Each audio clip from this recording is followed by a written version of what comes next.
Ya, Assalamualaikum warahmatullahi wabarakatuh. Selamat sore. Sore, Bu. Ya, sebelum kita mulai ke materi, saya mau bacain dulu ya kontrak perkuliahan. Nah, ini kita materi perkuliahannya tentang kimia organik 2, kode mata kuliah FARM 226, mengajar dengan saya. Terus untuk semester 4, waktunya hari Jumat jam 16.20 ya.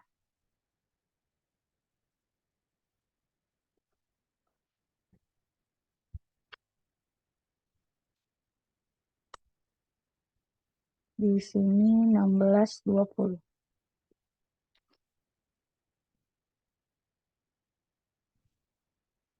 sampai 18.00 ya.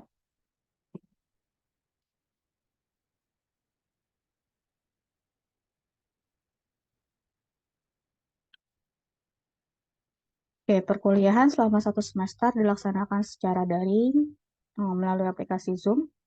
Nah, untuk manfaat mata kuliah Kimia Organik 2, apa saja? Yang pertama tentang gugus karbonil, sebenarnya masih ada yang sedikit terlewat ya. Ada gugus karbonil itu dari mulai aldehid, keton, asam karboksilat dan turunannya, terus ada juga nitrogen organik, dan ada makromolekul. Makromolekul itu apa aja? Makromolekul ada karbohidrat, ada protein, ada lipid, terus ada asam nukleat. Deskripsi perkuliahan sama ya, hampir sama seperti di manfaat mata kuliah. Ya, kita akan belajar tentang gugus karbonil, mulai dari aldehid, keton, asam karboksilat dan turunannya, serta makromolekul. Tujuan juga sama, untuk strategi perkuliahan juga sama dengan perkuliahan yang lain, dari mulai instruksional itu dari pendahuluan, terus penyajian materinya, dan juga ada penutup. Terus untuk metode instruksionalnya kita gunakan masih sama, metode ceramah, demonstrasi, tanya jawab, studi kasus, dan penugasan. Untuk demonstrasi berupa presentasi nanti oleh mahasiswa. Tanya jawab dilakukan sepanjang perkuliahan. Terus media instruksionalnya, karena kita dilakukan secara daring, berarti menggunakan aplikasi Zoom. Nah, terus untuk materinya ya, susunannya di sini ada aldehid dan keton, asam karboksilat dan turunannya, senyawa nitrogen organik, karbohidrat, asam amino dan protein, lipid, dan terakhir asam nukleat. Untuk bahan bacaan bisa menggunakan bahan bacaan apapun tentang kimia organik, bisa itu Fessenden atau bukunya George atau bukunya James, eh itu bisa semua ya. Jadi bebas. Yang penting ada ISBN ya. ISBN itu berarti tandanya buku tersebut sudah terdaftar dan memang valid, bisa digunakan sebagai studi referensinya. Untuk tugas perkuliahan bisa dalam waktu perkuliahan ya diberikan tugas, misalnya ada semacam kuis atau bisa juga tugas presentasi, bisa secara individu ataupun bisa secara kelompok. Oke,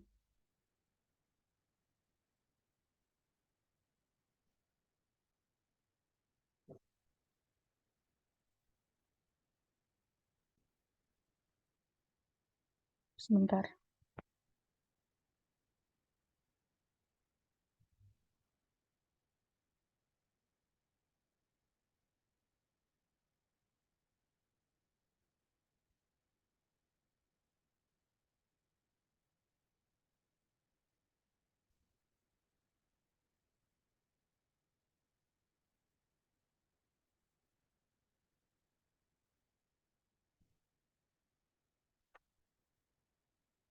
Untuk tata tertib, saya bacakan hanya perkuliahan daring ya, karena kita selama 1 semester masih perkuliahan secara daring.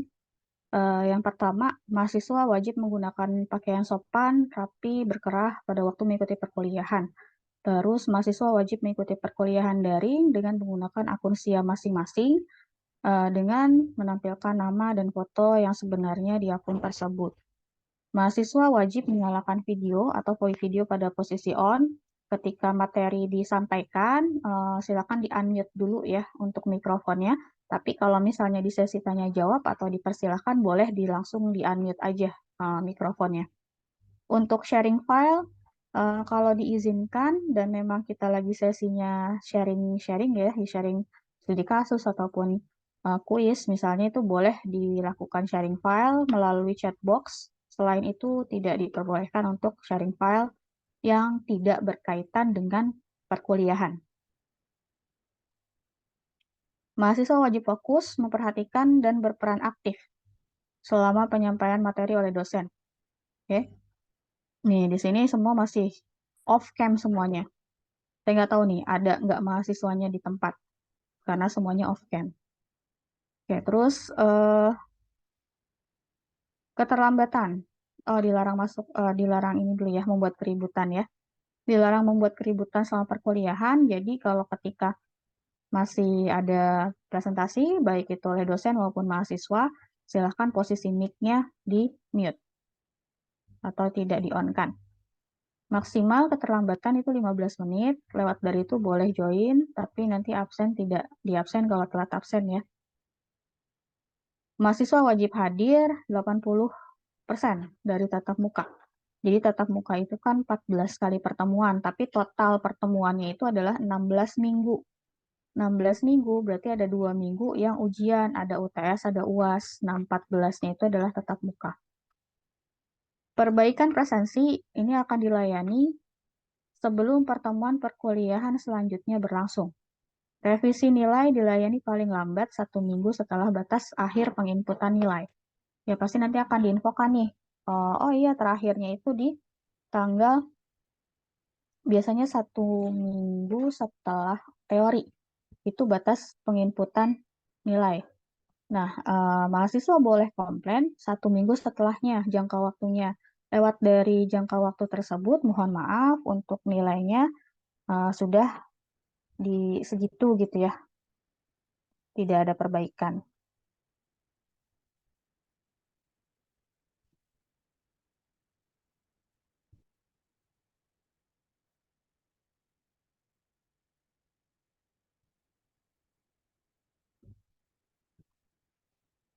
Luring saya lewatkan untuk kriteria penilaian, skornya itu dari A sampai E. Kalau yang lulus berarti nilai minimalnya adalah C. Terus kalau misalnya tidak lulus ada 2 kriterianya, bisa ikut SP atau harus mengulang di tahun berikutnya. Kalau nilainya E berarti harus mengulang di tahun berikutnya. Terus kalau nilainya C- ataupun D masih bisa perbaikan mengikuti semester pendek. Komposisi penilaian atau pembobotan, kehadiran 15%, tugas dan tes harian juga itu 15%, UTS dan UAS-nya 35 dan 35. Jadi sama. Oke, materinya apa aja? Karena minggu lalu saya rapel ya dengan minggu ini. Jadi hari ini ada mulai materi tentang pendahuluan kimia organik dan juga aldehid, sedikit tentang keton juga ada gitu ya. Nah, ini pertemuan kedua aldehid, pertemuan ketiga ada keton, pertemuan keempat tentang asam karboksilat, pertemuan kelima ada turunan asam karboksilat, turunannya itu banyak ya, jadi ada 2 minggu, di minggu kelima dan minggu keenam. Minggu ketujuh itu ada enolat dan karbanion. Minggu ke-8 UTS, terus minggu ke-9 atau pertemuan tatap mukanya hitungnya ke-8 ya. Pertemuan tatap muka ke-8-nya enolat dan karbanion. Ini ada kondensasi siklik namanya. Pertemuan ke-9 amina, pertemuan ke-10 karbohidrat, pertemuan ke-11 reaksi pada karbohidrat, 12 asam amino, 13 protein, nanti ada sedikit tentang asam nukleat ya. Dan yang di minggu ke-14, pertemuan tatap muka di minggu ke-14 ada latihan, dan terakhir ada UAS. Sampai sini ada yang mau ditanyakan?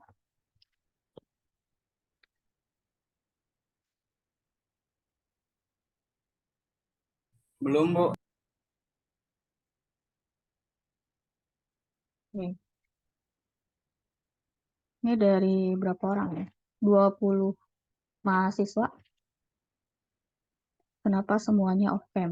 Hanya berapa orang ini yang non-off-cam?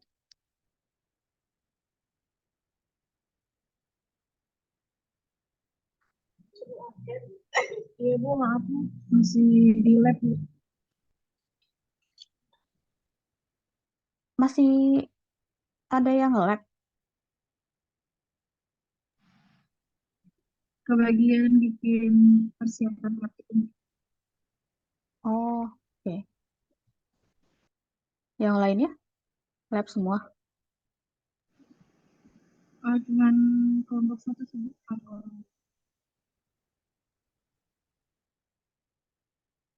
Terus yang lainnya kemana?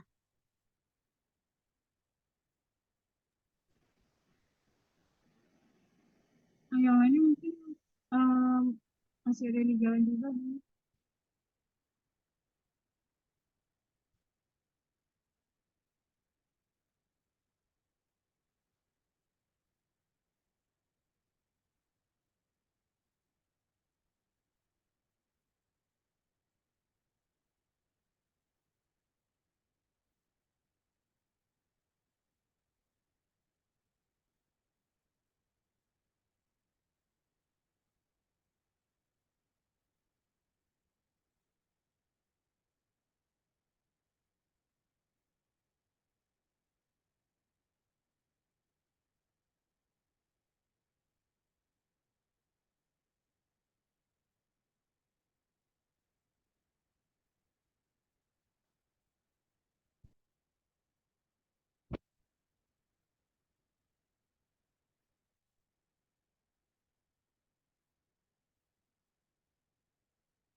Ya, sebentar, saya hapus-hapusin dulu. Ini tadi coret-coretan.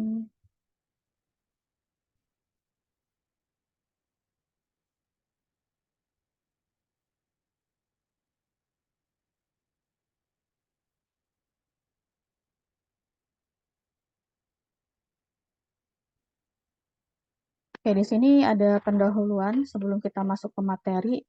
Ada bab pokok bahasan yang akan kita pelajari selama satu semester ke depan. Yang pertama tentang gugus karbonil. Gugus karbonil ada yang masih ingat bentuknya seperti apa?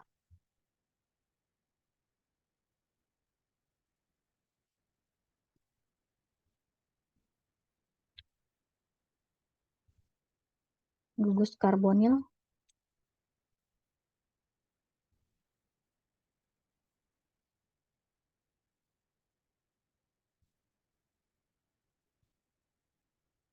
yang gimana? Gugus karbonil?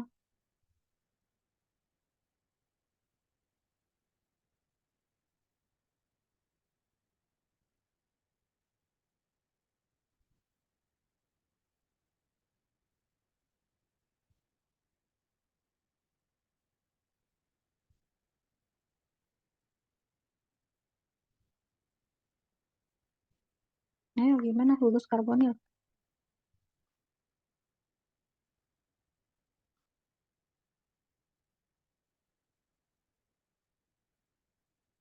Kimia organik satu udah lulus semua atau masih ada yang belum lulus?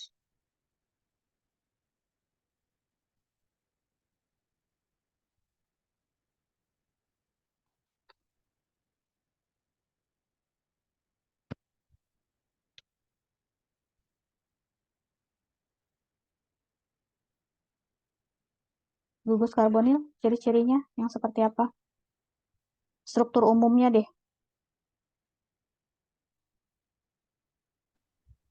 COH ya, Bu? COH gimana? Gini, Bukan, Bu. bukan. Gimana? Oh, tangannya dua. Iya, Gini, gini. iya, Bu. Itu bukan, Bu. Ini sudah termasuk ke dalam gugus fungsi. Kalau gugus karbonil cukup disimbolkan seperti ini. Oh, COH. Terus ada aldehid dan keton. Kalau aldehid berarti yang mana? Kalau aldehid gugus fungsi ya, Bu? Iya, gugus fungsinya, rumus umumnya. COH. COH. Itu aldehid. COH ya, Bu. Terus kalau keton, COC.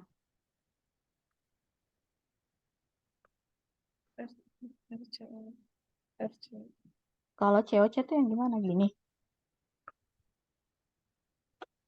Yang ini, Iya, bukan. RCOC.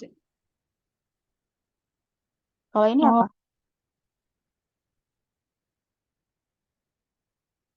Kalau ini namanya apa?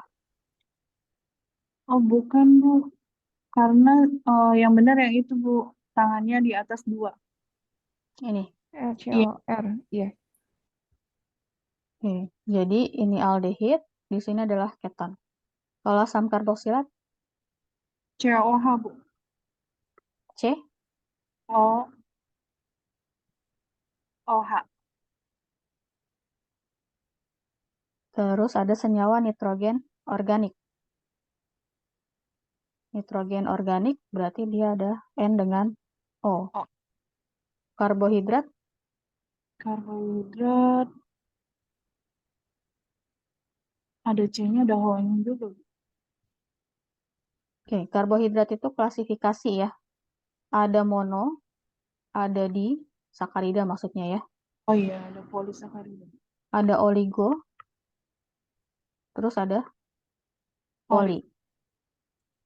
Asam amino dan protein ya. Ini asam amino monosakaridanya istilahnya ya. Untuk protein. Kalau protein bentuk poliaminonya. Terus untuk lipid, Lemak ya, Bu. Kayak strukturnya iya, dia lemak, bisa jenuh, bisa tidak jenuh. tidak jenuh. Ini rantainya adalah rantai alifatik. Asam nukleat,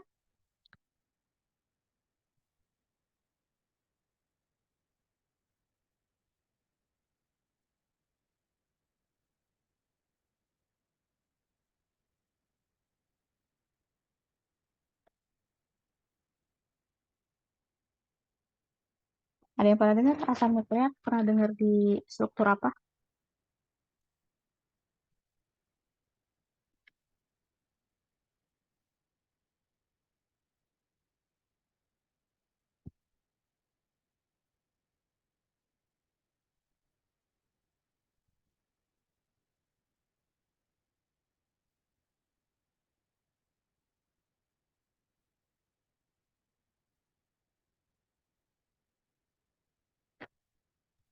Nukleotida bukan, Bu.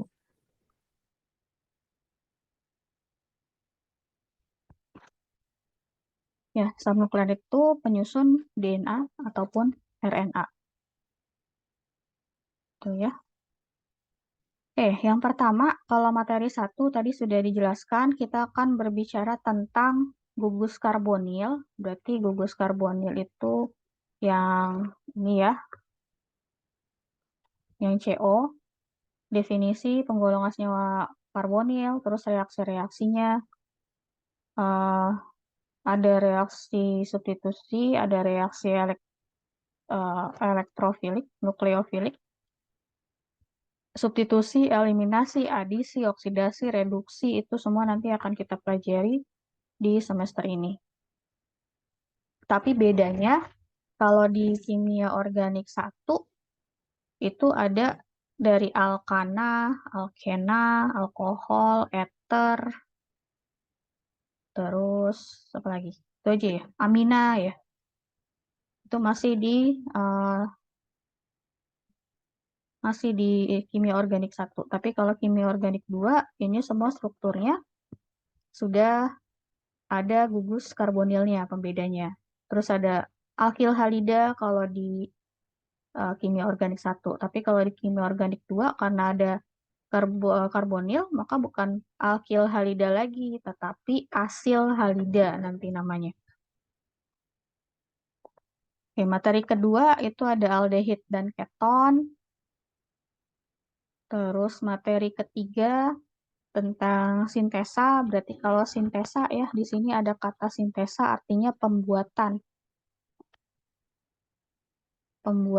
asam karboksilat. Apa saja yang akan dipelajari? Yang pertama harus kenal dulu strukturnya. Ya, struktur asam karboksilat seperti apa. Terus nanti bagaimana pengaruh substituen terhadap keasaman. Kan tadi kalau karboksilat itu kan gini ya. Terus di sini ada R. Nah, R yang di sini itu nanti bisa berpengaruh terhadap keasaman. Ya. Jadi kalau di sini dia pemberi sifat asam, H-nya aja ya, karena yang mudah lepas itu H-nya atau H+, melepaskannya H+. Nah, di sini nanti akan berpengaruh nih. Kalau misalnya ada gugus amina atau ada gugus amino gitu ya, nanti akan berubah derajat keasamannya. Derajat keasaman biasa kita sebut dengan istilah apa?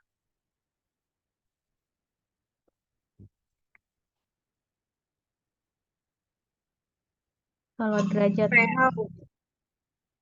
ya biasa kita sebut dengan istilah pH.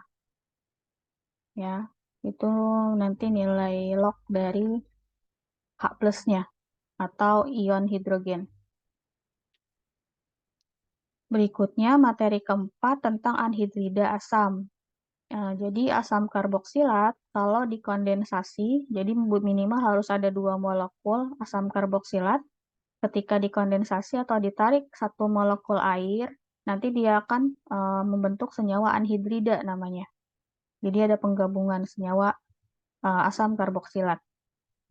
Nah, itu reaksinya, reaksi-reaksi ada reaksi substitusi asil nukleofilik untuk membentuk bisa juga stabilitas relatif turunan asam karboksilat, terus ada tata nama pembentukan dan reaksi-reaksi asil halida.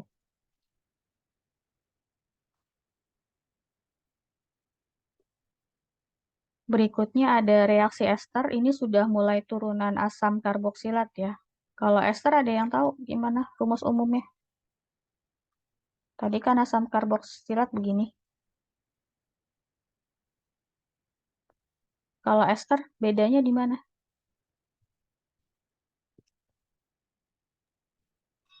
RCOH ya, Bu. Bedanya di Oh, ini ya, Bu.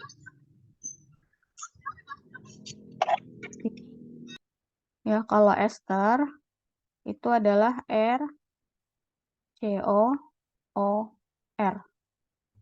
Ini senyawa ester. Kalau amida hampir mirip nih sama amina. Kalau amina gimana? Ada yang masih ingat amina? Struktur kimianya? Ada NH2-nya, Bu. R, N, H2.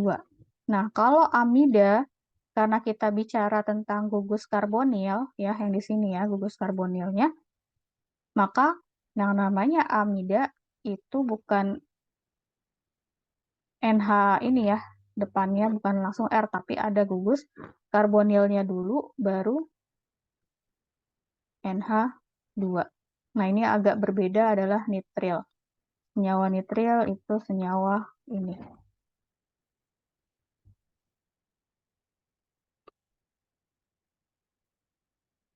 Ya, berikutnya ada ketoenol tautomerasi. Nanti ini berhubungan dengan ikatan terkonjugasi.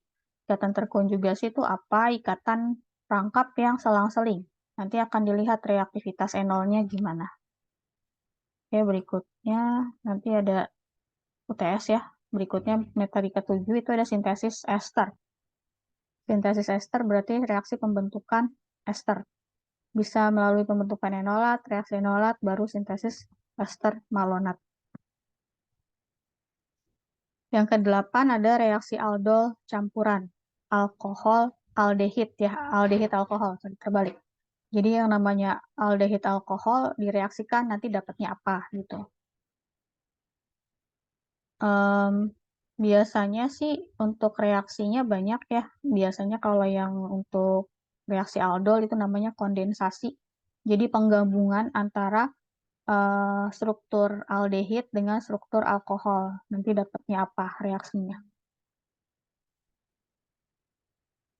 Oke, ini reaksi aldol, dehidrasi produk aldol. Berikutnya ada reaksi Robinson. Di sini banyak jenis-jenisnya. Ada kondensasi Claisen, siklisasi Dieckmann. Ini reaksi pembentukan siklik ya, namanya siklisasi Dieckmann. Terus ada reaksi Enamina-Stork dan reaksi anelasi. Yang ke-10, konfigurasi aldosa dan mutarotasi. Ini berhubungan dengan karbohidrat. Ya, jadi kita bahas tentang karbohidrat di sini. Gula aldosa, gula ketosa. Nah, itu adalah senyawa karbohidrat.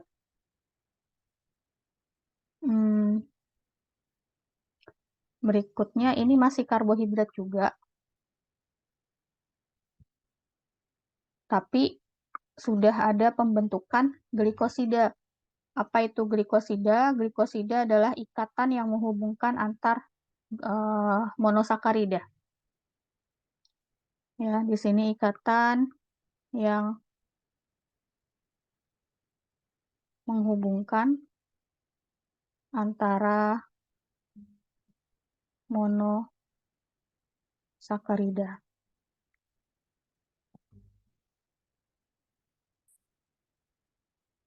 Materi ke-12 masuk asam amino dan sintesa trigliserid. Materi ke-13 di sini ada struktur DNA dan RNA. Berarti berhubungan dengan asam nukleat. Dan diakhiri dengan UAS. Itu tadi gambaran tentang materi selama 1 semester di kimia organik kedua. Karena masih panjang ya waktu kita, jadi saya langsung masuk ke materi pertama, itu tentang karbonil, ya, gugus karbonil. Sebentar, saya mau menghilangkan coret-coretan dulu di slide sebelumnya.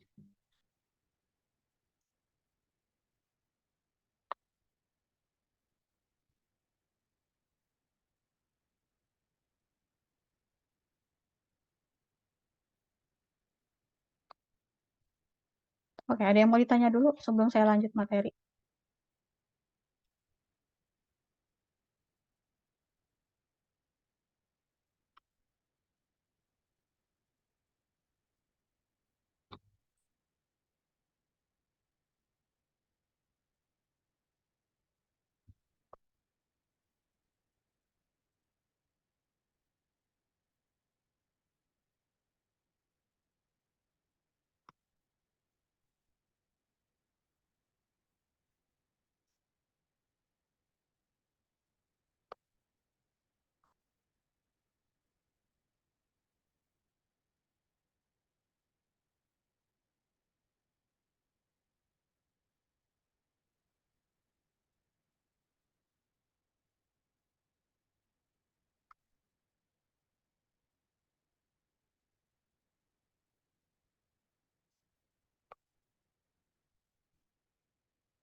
Nggak ada?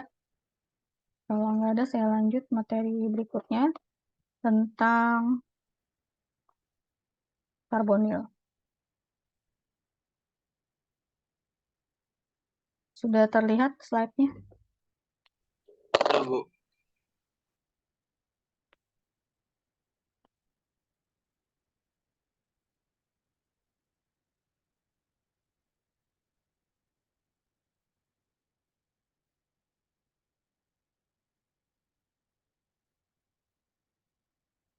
Oke, sumbernya kalau untuk tentang gugus karbonil saya ambil di bukunya Robert. Di sini Organic Chemistry Study Guide tentang aldehid dan keton. Ini DOI-nya, nomor dokumen maksudnya ya. Nanti bisa dicari di online atau di Google. Itu ada bukunya.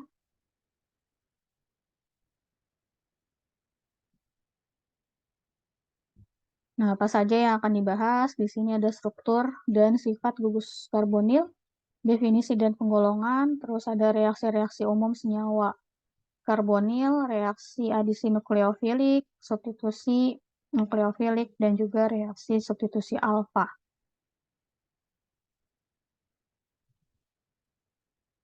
Oke.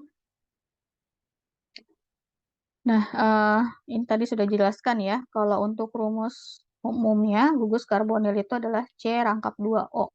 Ini adalah yang sederhananya, bentuknya adalah aldehid. Nanti dilihat paling sederhana itu formaldehid namanya, rumus kimianya. Ya, terus di sini ada kelompok anggotanya. Di sini XCO, ini X-nya itu bisa senyawa halida, dan bidang hibridisasinya, nah hibridisasi ini udah di semester semester berapa ya sih kimia organik 1, semester 2 ya. Semester 2 ini tentang SP2 dan planar. Apa semester 3? Saya lupa. Nah, kalau di ikatan, ada yang namanya ikatan sigma, ada ikatan pi, ya, ada ikatan delta. Ikatan sigma itu seperti ini. Ya, ini artinya dia tunggal. Kalau dia ikatan rangkap, itu ada ikatan pi-nya. Kalau ikatan rangkap 3, tambah lagi satu ikatan sigmanya. Nah, di sini ada elektron-elektron. Ini konfigurasi elektronnya ya. Ada p orbital, ada s orbital. Ini yang di elektron valensinya. Gitu. Nah, untuk ukurannya di sini ya, panjang ikatan. Panjang ikatan dari gugus karbonil itu adalah 1,204 Armstrong namanya. Karena satuan molekul bukan panjang dalam satuan yang biasa kita kenal ya, meter, sentimeter, milimeter. Itu bukan seperti itu kalau untuk atom, tapi satuannya adalah angstrom. Nah, ini adalah 121 derajat, itu adalah sudut yang terbentuk dari pusat di sini ke hidrogen setelahnya, atau gugus setelahnya. Nah, ketika gugusnya lebih besar, ya, ini kan antara hidrogen dengan CH3, itu sudutnya lebih besar dengan CH3. Kenapa? Karena di sini gugusnya lebih besar sehingga gaya tolak menolaknya itu semakin lemah di sini. Tapi kalau misalnya suhu apa namanya hidrogen molekulnya kecil, dia akan lebih tertarik ke sisi karbonilnya sehingga sudut yang terbentuk itu lebih kecil dibandingkan dengan yang di sini. Energinya ya yang berpengaruh. Nah, ini beberapa senyawa karbonil. Ini rumus umumnya. Tadi sudah sempat dijelaskan juga di awal-awal. Ada yang namanya aldehid, keton, formaldehid. Nah, untuk aldehid dan formaldehid ini sama. Tapi, kalau formaldehid merupakan bentuk yang paling sederhana dari senyawa aldehid. Namanya formaldehid. Nah, ini struktur umumnya. Bedanya jangan sampai ketukar ketika kita disuruh nulis misalnya 7 heksana dengan heksana ini ya, heksana deh.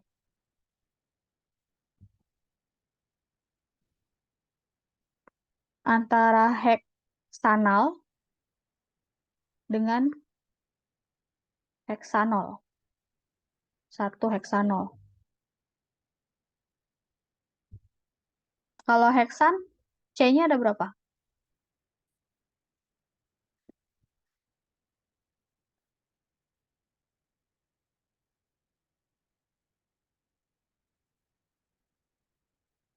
Ada 6, Bu.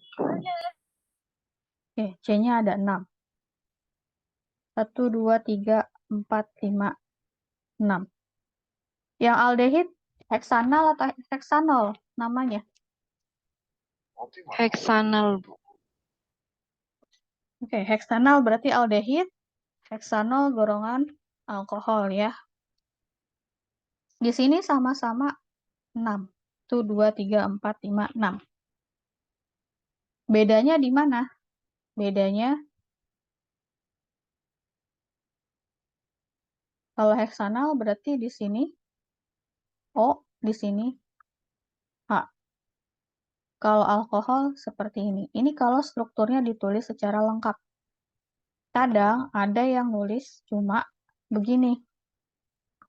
CH3, CH2, CH2, CH2, 1, 2, 3, 4,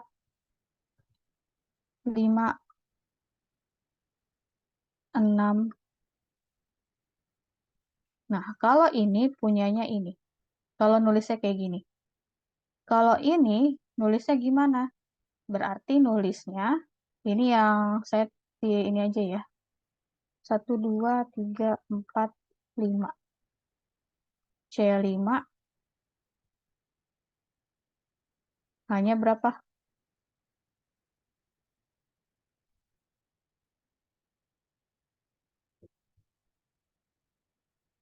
Hanya ada berapa?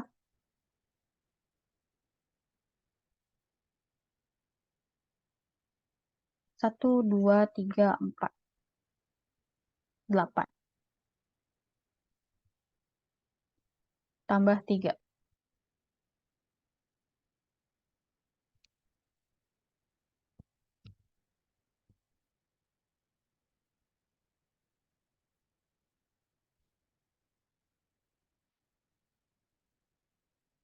Nah, kalau misalnya nanti nulisnya seperti ini, berarti ini adalah aldehid. Kalau nulisnya begini, belakangnya, ini adalah alkohol. Jadi jangan sampai nanti salah gitu ya. Misalnya ada soal tuliskan nama gitu ya. Tuliskan nama senyawa di bawah ini gitu ya.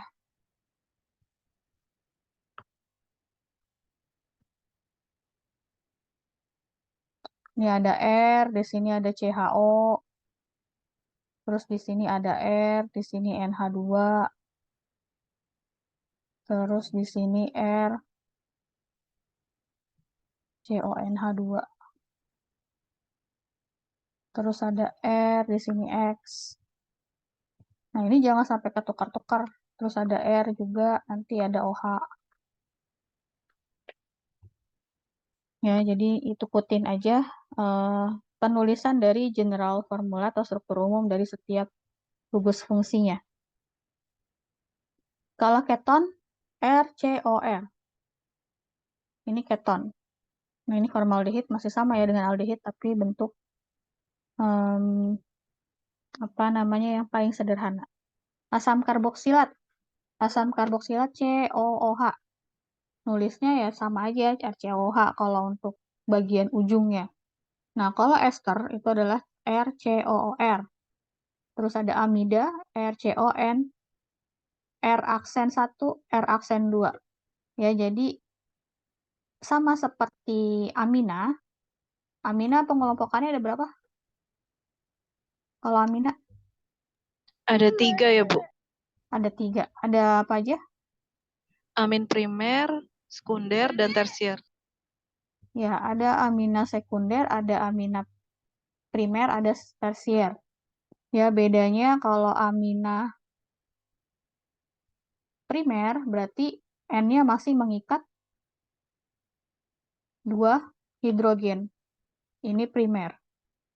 Kalau sekunder berarti N-nya mengikat 1 hidrogen. Ya, di sini adalah sekunder. Yang tersier berarti aminanya tidak mengikat hidrogen. Ini tersier, sama seperti amida. Ya, amida juga sama, ada amida yang primer, sekunder, dan juga tersier. Berikutnya ada enon. Enon itu merupakan seperti keton, tapi dia ada ini nih, konjugasinya. Konjugasi itu artinya ikatan rangkap yang selang-seling, rangkap tunggal. Ini namanya senyawa enon. Terus ada asil halida. Kalau yang di sebelumnya, di kimia organik 1 itu adalah alkil halida. Kalau alkil halida simbolnya seperti ini. RX. X itu adalah senyawa halida. Apa aja senyawa halida? ClBr, F. Ya. F, Cl, ClBRI. R, I. Nah, ini juga sama di asil halida. Bedanya ada gugus karbonil. Nah, berikutnya ada namanya anhidrida asam atau asid anhidrid. Apa itu asid anhidrid? Anhidrid, tidak ada air atau kehilangan air. Jadi asam karboksilat yang kehilangan 1 molekul air. Nanti kita akan pelajari juga gimana. Apa sih itu yang namanya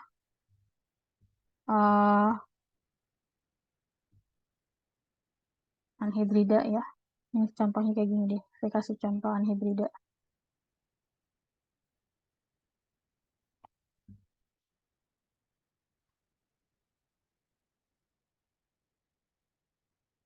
Kalau air, molekul air itu apa sih? H2O, Bu. H2O. H2O kalau dalam larutan, dia akan mengion. Mengionnya membentuk H3O+, dan OH-. Sorry, kebalik, minnya. Nggak boleh begini. Di sini minusnya di O-nya ya, bukan di H-nya. Ini harusnya di dalam suatu larutan gitu ya. Tapi biasanya H3O+ ini disingkat penulisannya menjadi H+. Dan juga OH-. Nah, balik lagi. Maksudnya apa? Maksudnya kalau senyawa anhidrida itu terbentuk dari 2 senyawa asam karboksilat. Ya. Terus kita bikin nih, ini baru 1 molekul asam karboksilatnya. Kita bikin lagi. Nah, kalau misal kita balik strukturnya, tangan yang ini tetap punyanya O, bukan di H. Ya. Jadi kalau kita nulis tuh harus begini. Nggak boleh begini. Kebiasaan saya nulis gini.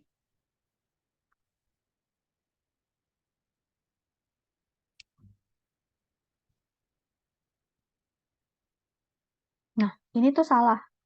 Kenapa salah? Karena hidrogen cuma bisa tangannya berapa? 1, Bu. Tuh, ya. Jadi hidrogen itu tangannya cuma 1. Nggak ada dari karbon HO tuh nggak ada. Tapi karbon, terus O, dan baru H. Ya, jadi seperti ini nulisnya. Jangan sampai ketukar. Nah, sekarang gimana caranya? Kenapa bisa sampai keluar gitu ya hidrogennya? Kalau dilihat di 2 struktur ini ada karboksilat-karboksilat, maka yang keluar adalah begini. Ini yang dipanaskan, ya, nanti dia akan keluar molekul H2O-nya. OH-nya dari salah satunya gitu ya, H plusnya dari salah satunya. Sehingga nanti akan didapatkan struktur yang seperti ini. Ya, di sini dia nyambung langsung ke C. Jadi R, CO, O, langsung nyambung ke C yang di sini. C, O, R. Nah, inilah yang dinamakan anhidrida asam. Gitu.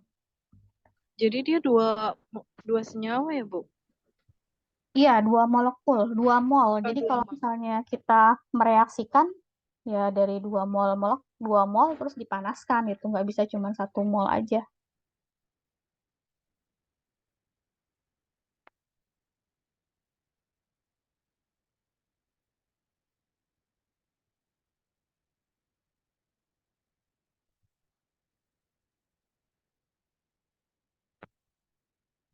Oke, berikutnya tentang aldehid dan keton. Ini masih belum semua ya hari ini, karena bahasannya lumayan agak banyak untuk aldehid dan keton. Oke, yang pertama tentang oksidasi. Reaksi oksidasi dari aldehid. Reaksi oksidasi itu berarti kira-kira apa? Oksidasi. Reaksi Pemanasan ya, Bu? bukan. Reaksi akhirnya itu bisa diidentifikasi, bisa dia penambahan atom oksigen atau kehilangan atom hidrogen. Ya, ini atau. Berarti salah satunya. Bisa penambahan, bisa mengurangi hidrogen. Nah, kalau di sini kasusnya, molekul yang pertama, ini ada aldehid, ya. Aldehid ditambahkan perak amonium. Ini namanya perak amonium, AgNH3 2 kali. Plus aqueous, berarti larutan. Ini dalam air, ini ionnya, kationnya. Nah, dia dioksidasi di sini. Berubah menjadi senyawa asam karboksilat. Ya, dari aldehid, senyawa al menjadi asam OAT. Asam karboksilat. Yang mana reaksi oksidasinya yang berlaku? Penambahan atau kehilangan?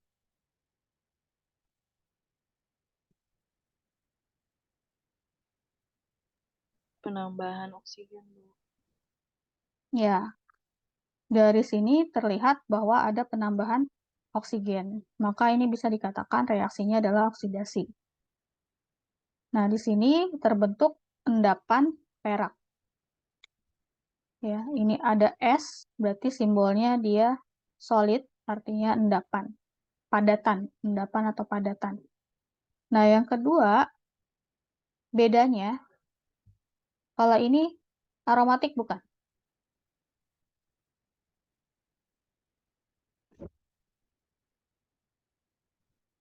Rumus aromatik bukan? Bukan ya, Bu. Dia tidak terkonjugasi. Ya, kalau aromatik yang ini. Ya, ini adalah Siklik. Alisiklik bukan? sikloheksana ya, atau alisiklik. Karena dia siklik 6, maka kita sebut sikloheksan. Nah, kalau sikloheksana itu bisa dioksidasi, tidak perlu pakai perak nitrat, tapi cukup pakai cupri dalam kondisi suasana basah. Ya, di sini ada OH-, artinya ini suasananya basah.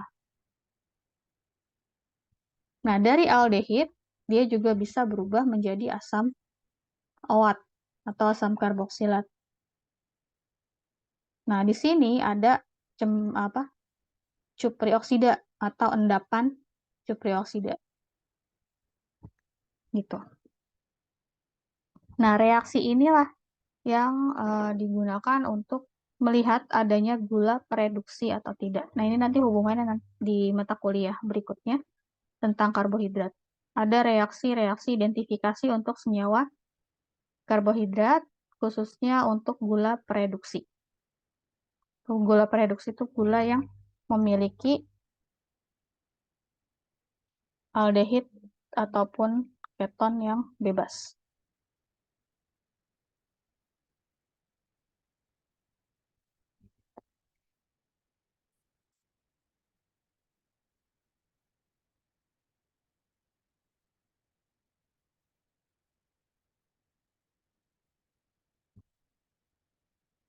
Terus ada reduksi. Tadi oksidasi, sekarang reduksi.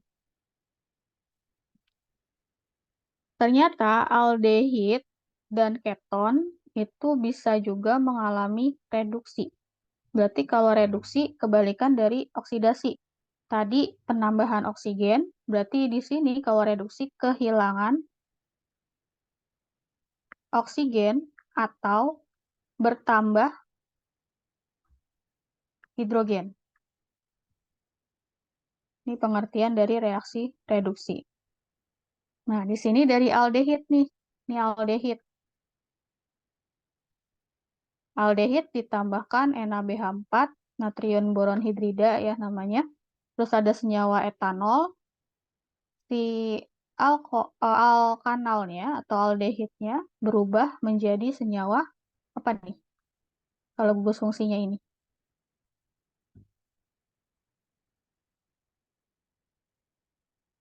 Aldehid ya, Bu?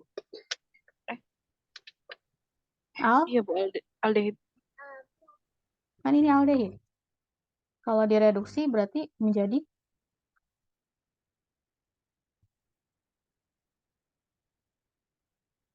alkohol. Ya. Kalau dari sini berarti dia apa nih? Kehilangan O atau bertambah hidrogen?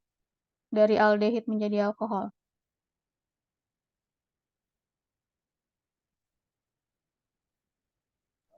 Bertambah hidrogen. Ya, bertambahnya adalah hidrogen ya. Nah, selain dari ini ya, ini kan aldehid ya. Kalau ketonnya gimana? Kalau keton reaksinya itu beda lagi. Pakai litium aluminium hidrida. Kalau ini kan pakai natrium boron hidrida. Nah, kalau dari keton pakai litium Al hidrida dalam suasana asam, ini ada H3O plusnya, dia berubah menjadi senyawa alkohol. Bedanya apa? Antara alkohol yang di atas ini dengan alkohol yang di bawah ini.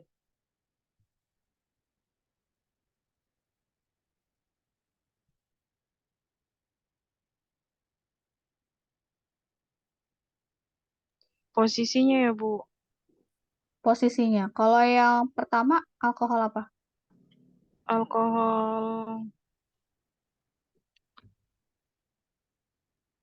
primer ya, Bu. Di sini alkohol primer, di sini alkohol sekunder. Sekunder. Ya, sekunder ini. Kan masih ada hidrogen.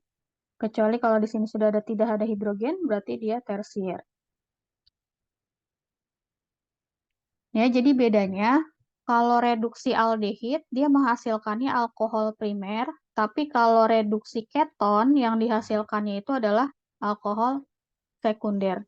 Begitu juga sebaliknya. Jadi kan ini sebenarnya kalau reaksi reduksi atau oksidasi itu bolak-balik ya panahnya gitu kan.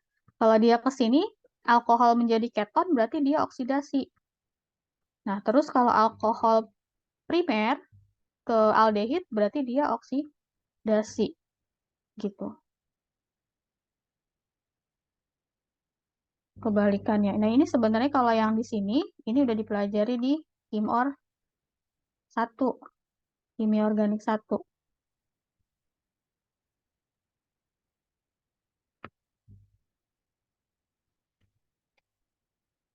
Oke, terus ada juga reduksi aldehid dan keton menjadi gugus metilen. Ini gugus metilen namanya. Pakainya apa? Pakainya bisa zinc merkuri, suasananya asam, atau mau pakai diamina juga bisa. Ini namanya diamina ya. Ada NH2, NH2. Suasananya basah, pakainya KOH. Ya, jadi kalau siklik bisa pakai ZNHG, kalau aromatik di sini bisa pakai NH2, NH2 atau diamina. Hasilnya sama, dia akan tereduksi ya. Tereduksi itu berarti merubah si karbonil, si CO-nya itu menjadi CH2.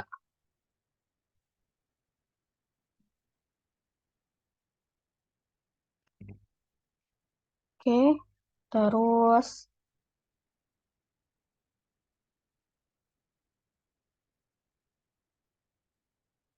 em, sintesa ya. Sintesa berarti pembentukan. Pembentukan aldehid dan keton melalui oksidasi alkohol. Nah, tadi sudah dibalik tuh yang di atas ini. Kan? Ini ada oksidasi, ini oksidasi. Pakainya apa reagennya? Nah, reagennya itu bisa PCC atau Jones reagen. Kalau dari senyawa, ini apa nih? Alkohol primer ya. Bisa pakai PCC. Terus di sini berubah menjadi aldehid. Nah, ini dari alkohol primer. Di sini alkohol sekunder. Jones reagen. Di sini hasilnya keton. Nah, di sini adalah aldehid. Ya, gitu.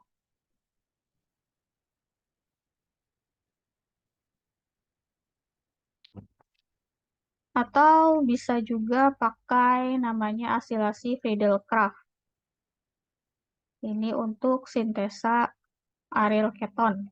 Atau ada gugus benzennya dan gugus keton dijadikan satu.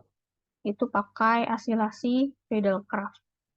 Yang mana asilasi Friedel-Crafts? Nah, ini ada gugus asil ya. Gugus asilnya COX, terus ada AL, ini ALC3 ya. Jadi berubah dan ada penambahan gugusnya. Gitu. Di sini akan berubah menjadi senyawa keton. Yang di sini keton, di sini gugus arilnya. Jadinya aril keton. Gitu.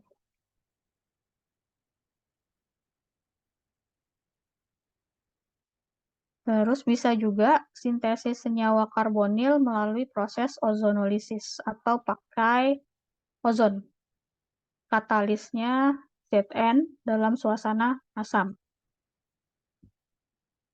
Ya, dari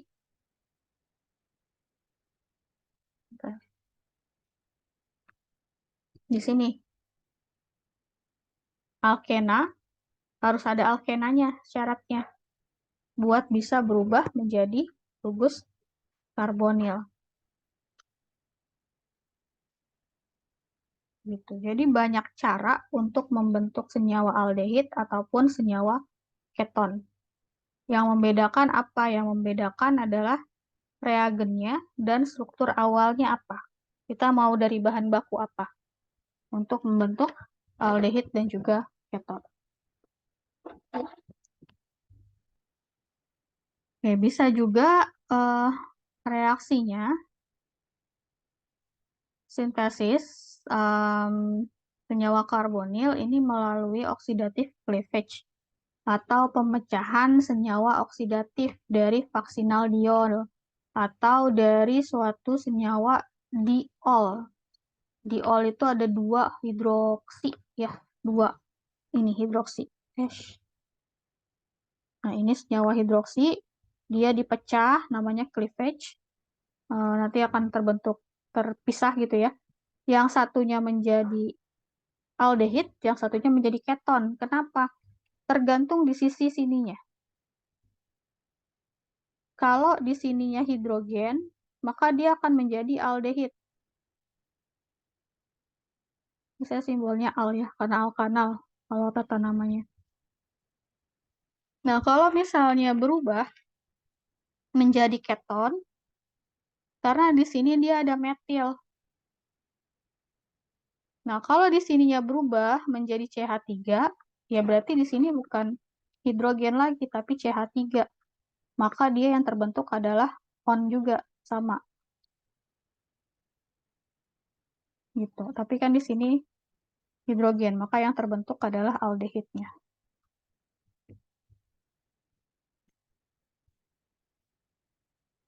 Terus kalau dari sikloheksena gimana?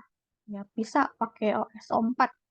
Nanti akan terbentuk senyawa diol juga. Nah, nanti senyawa diolnya, karena di sini dia rantai siklik, kalau ini kan rantainya terbuka. Jadi dia akan pecah. Tapi kalau dia rantainya siklik, dia akan pecahnya seperti ini, tapi masih dalam satu struktur. Hanya struktur cincinnya lepas istilahnya. Ini pakai HiO4, asam iodat. Nah, di sini pecah, akan terbentuk aldehid. Kenapa aldehid? Karena di sini sisi kanan kirinya itu dia hidrogen. Ini kan hidrogen nih. Di sini juga hidrogen. Ya, ini hidrogen, di sini hidrogen, di sini hidrogen. Nah, ketika di sininya berubah, ya, atau salah satunya berubah, maka, sorry, kok saya di sini nyatanya. Salah. Oke, di sini putus, di sini nggak dikelihatanin ya, ada hidrogen di sini. Terus di sini juga ada hidrogen. Nah, kalau di sininya ganti menjadi CH3, maka salah satunya menjadi keton yang di sini, yang satunya menjadi alkanal atau aldehid. Itu bedanya. Jadi nanti kalau misalnya ada soal sedikit berubah, ya, kalau ini kan soalnya gitu apa bentuknya seperti itu gitu ya. Nanti kalau misalnya di sini, jangan di sini, sini deh.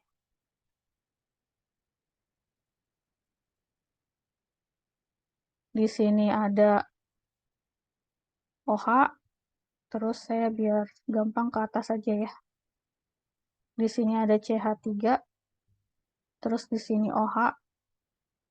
Maka ketika ditambahkan asam iodat, nanti dia akan putus di sini, menghasilkan apa? Di sini ikatan ada di sini ada hidrogennya, terus di sini ada O-nya. Sorry, ini CH3. Nah, di sini ada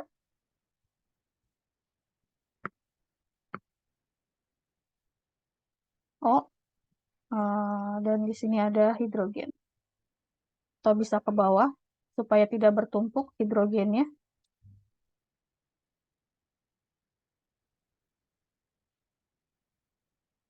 Ini bisa hidrogen di sini. Tapi kalau di sininya ada CH3 juga, ya, di sini ada CH3 juga, maka di sini keton, bukan aldehid. Gitu.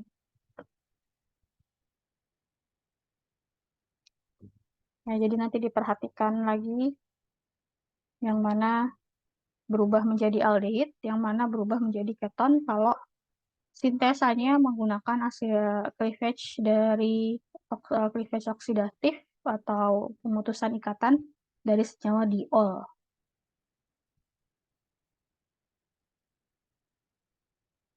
Ibu, Ya. jadi kalau yang ini Bu, yang bagian atas kan senyawa aromatik ya Bu. Nah dia berarti pecah menjadi aldehid dan keton. Benar, Bu? Bukan dari aromatik ya sih, dari rantai terbukanya. Hmm, Kan ini kan di sini ya diolnya. Ini kan rantainya lurus terbuka, bukan siklik. Maka dia putus di sini katanya. Ngebagi dua diol. Kalau di sini dia harus diubah dulu menjadi senyawa diol, baru bisa diubah menjadi aldehid dengan keton atau aldehid-aldehid atau keton-keton. Itu bedanya. Kalau di sini udah senyawa diol, di sini belum ada senyawa diol. Jadi harus diubah dulu menjadi diol. Nah, ini perubahan menjadi diol, jadinya pakai OS O4 menjadi senyawa diolnya seperti ini. Jadi ikatan rangkapnya putus menjadi ikatan tunggal dan tangannya itu mengikat hidroksi dan juga hidroksi. Baru bisa ditambahkan reagen HiO4. Jadi bedanya kalau yang atas, Bu, dia udah dalam bentuk senyawa diol. Kalau yang bawah dia belum, ya, Bu. Ya, yang bawah belum senyawa diol, tapi sekalinya terbentuk dia masih tetap siklik di sini. Kalau ini kan pecah ya, jadi dua molekul terpisah. Tapi kalau di siklik dia tetap dalam satu molekul. Gitu bedanya.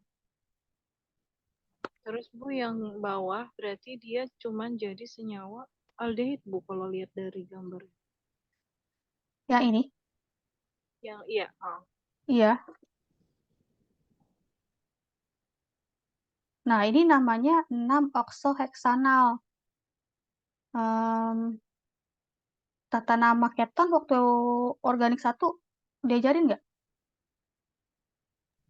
iya, Bu, diajarin. Diajarin ya. Jadi kalau misalnya ada dua seperti ini, salah satunya itu adalah okso dinamakannya. Ya, kalau aldehid itu kan harus di ujung. Jadi jarang tuh namanya ada dua. Kalau alkohol kan ada alkohol primer, sekunder, tersier. Tapi kalau aldehid itu nggak ada. Makanya yang 6 ini punyanya siapa? 6 itu punyanya si okso.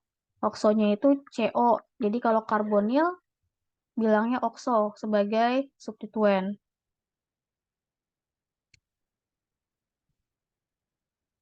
Oksoheksanal. Kenapa heksanal? Dilihat aja 1, 2, 3, 4, 5, 6. Oksonya ada di C nomor 6. Makanya 6 oksoheksanal. Sampai sini udah clear, paham?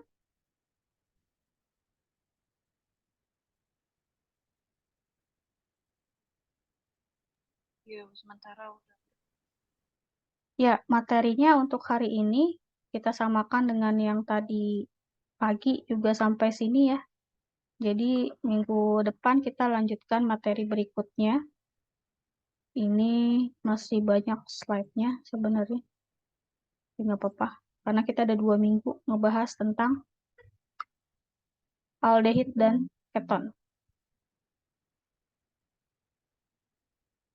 Untuk jumlah mahasiswa di kelas ini ada 23, Bu.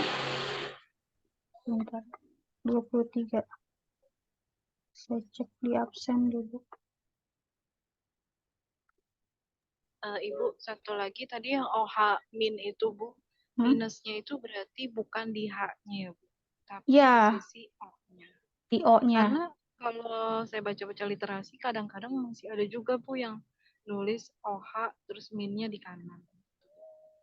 Mungkin maksudnya sebenarnya minusnya itu di O-nya ya, cuman penulisannya ada 2 macam atau gimana? Gini. Kadang gitu ya? Iya, iya benar, Bu. Rata-rata begitu saya baca.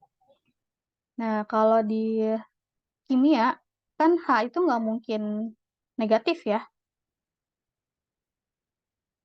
Yang negatif itu adalah O-nya, bukan H-nya. Kalau H-nya itu adalah positif. gitu.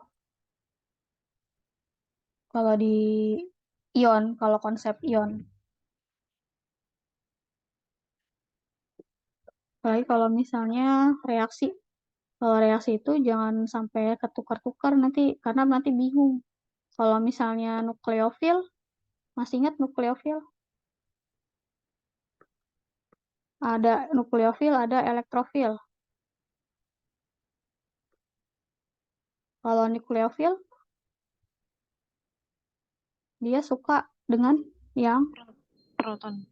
proton. Berarti dia suka muatan yang positif. Berarti gugus nukleofil itu adalah yang negatif. Ini gugus nukleofilnya. Siapa? OH-. Nah, ini yang menyerang gugus positifnya. Bukan yang dari hidrogennya yang menyerang positif, tapi dari O-nya yang negatif menyerang ke yang positif. Elektrofil sebaliknya.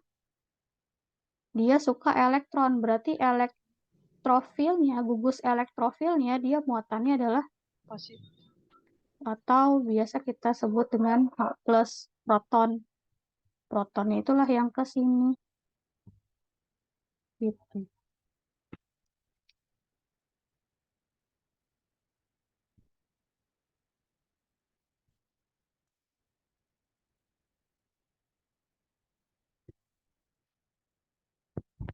Ini ada 20 pesertanya. Harusnya ada 20 berapa? 1.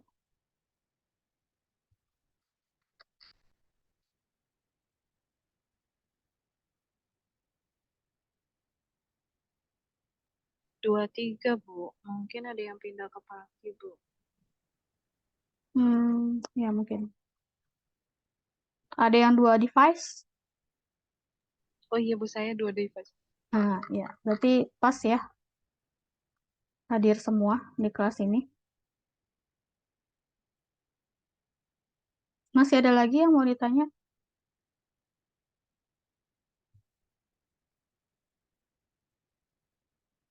Mungkin nanti kalau ada yang saya masih bingung, WA Ibu nggak apa-apa ya, Bu? Iya, nggak apa-apa, boleh. Ya, makasih, Bu. Sudah? Nanti materinya sekalian aja. Kalau udah selesai satu bab, gitu ya, satu aldehid, alketon, gitu, baru saya kasih ke e-learning-nya. Kalau sudah tidak ada, saya akhiri pertemuan hari ini. Terima kasih sudah gabung di Zoom. Selamat sore. Assalamualaikum warahmatullahi wabarakatuh. Waalaikumsalam. Waalaikumsalam warahmatullahi wabarakatuh. Makasih, Bu.